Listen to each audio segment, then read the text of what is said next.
दिनैहाय आशीर्बाद रेलियाव ओंखारबोनाय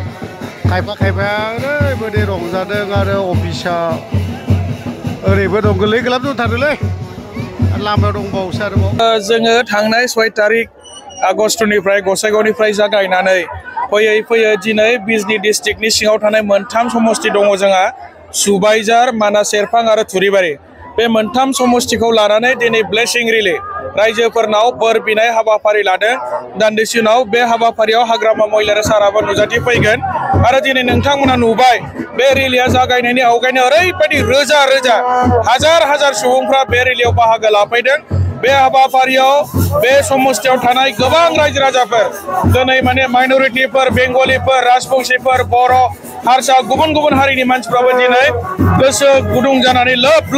बे रिलिनि हाबाफारियाव दिनै बाहागो लानाय नुदों आरो बेखौ नुनानै जोङो गोसोआव मोनसे 100% कन्फिडेन्स फैबाय जे बिजनी डिस्ट्रिक्टनि सिङाव थानाय जोंना माने मोनथामबो समष्टिया इलेक्शनाव बिराद बुरजा माने मार्जिन लानानै भटआव देरहाग्रा रोखा जाबाय आरो हाग्रामा महिलारि सारनि दैदेननायावनो जोंहा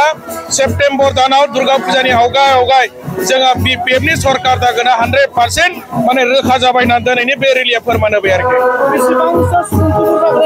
दिनै जोङो मोनथाम ब्लकआव